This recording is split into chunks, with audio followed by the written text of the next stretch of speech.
boys and girls. Welcome back to our reading session.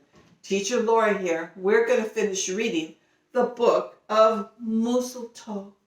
And it's written by Margie Palantini and illustrated by Henry Cole.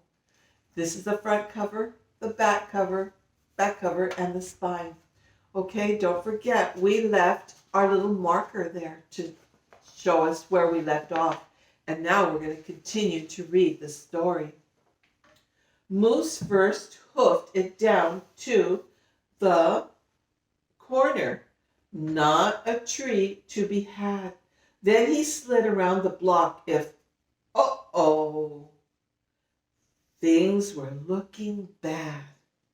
He went down every boulevard, street, and little road.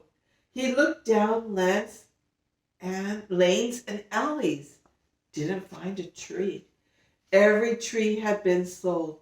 There wasn't a branch, not a twig, not even one lousy bough hanging around. Nope, nada, nothing. Not a tree to be found. Oh, he was not happy at all. He was determined to find a Christmas tree to take home and put it in that spot where it was empty. No tree, sighed a sad moose as he came home empty-handed that snowy eve. The kids tried to make the best of it. They said, "Oh, so who needs a tree?"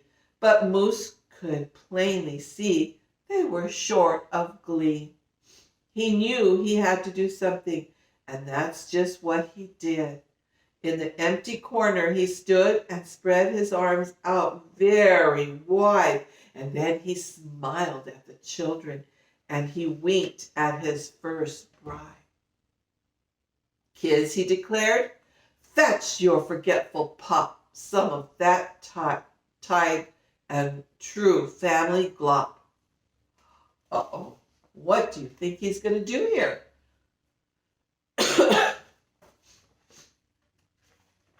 So back came the kids carrying a post of glue, and without word to one another, they knew just what to do.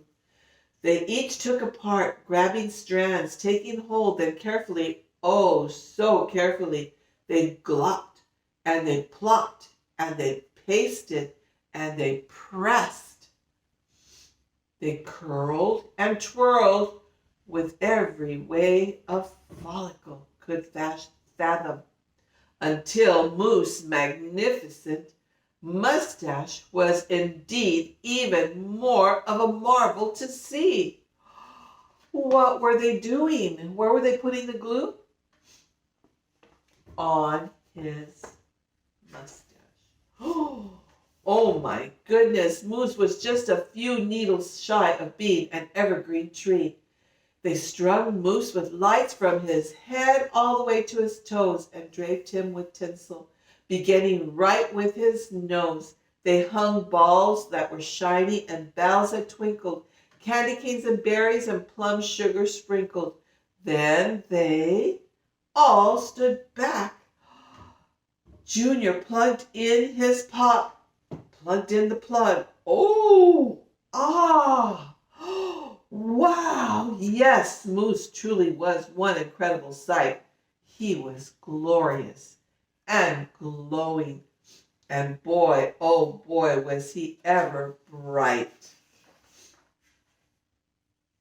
Then Junior placed the star on top of Moose's head. He gave him a kiss and a pat. And they all headed off to bed, except Moose, of course. He stayed in the corner instead, still twinkling and blinking and waiting for Santa. Oh, so it wasn't so simple at all, and it wasn't so easy. And okay, it wasn't so perfectly perfect. But do you know what?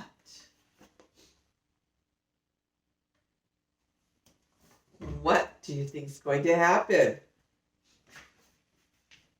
It was pretty close. to perfect. Wow. Do you see the eyes glowing? I do too. It was a nice Christmas tree after all. The end. Very good, boys and girls. Thank you. I hope you enjoyed it. And we'll see you tomorrow. Bye.